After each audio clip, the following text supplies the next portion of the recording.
Ayan, gagawa po tayo today ng cassava cake. Konti lang. Ito po ang ating gagamitin.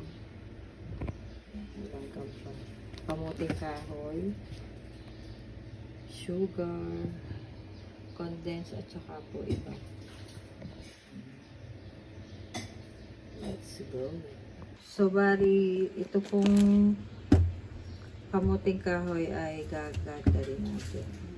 I-grate natin siya. Ayan, natalupa ko na po ang kamuting kahoy. So, gagamit po tayo ng ira nito. Ayan, nagadgad ko na po yung kamote.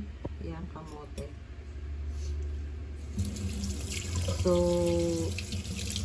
yung apat na kamote, yan po, kamuting kahoy. Lagay na po natin ang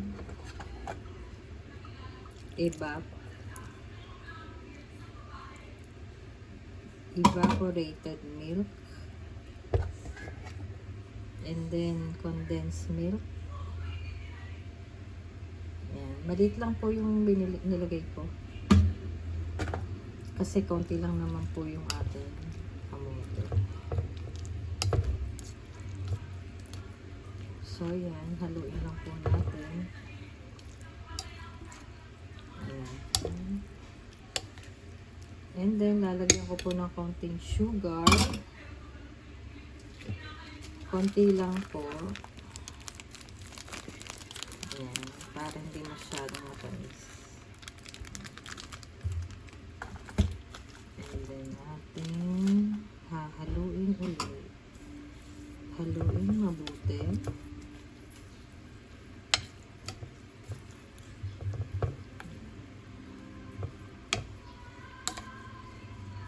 And then, i-ready na po natin ang ating lalagyan.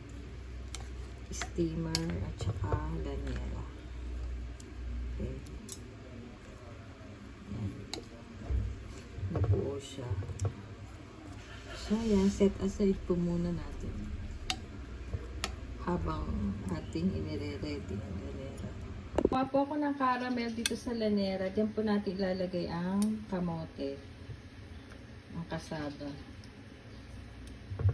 Pwede na nating ilagay. Ibuhos natin.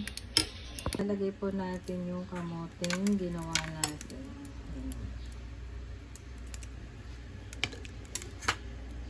So, yan, punuin lang po natin yung lanera.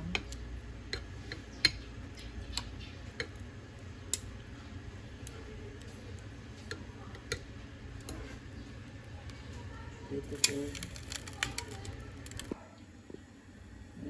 Ito na po yung kanalabasan noong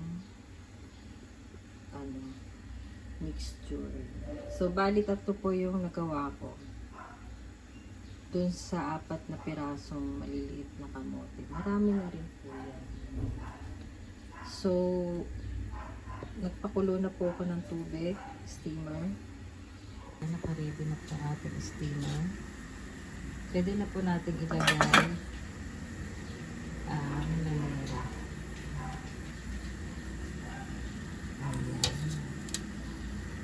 So, yan po. And then, takloban natin. Lutuin natin siya na. Tingnan natin ng mga 30 minutes. Yan na po ang ating cassava after 20 minutes. Konti pa po.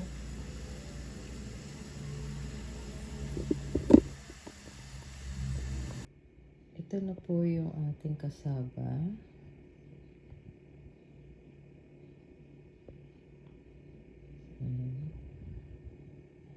So, bali 30 minutes ko ito naluto. Tingnan natin. Tikman natin. Ayan. Ayan. Ang ganda. So, ito po ang ating cassava cake. Homemade. Thanks for watching, everyone. Tamang-tama po ito sa kape o tsaa. Thanks for watching, everyone. sa susunod po ulit. Have a nice day.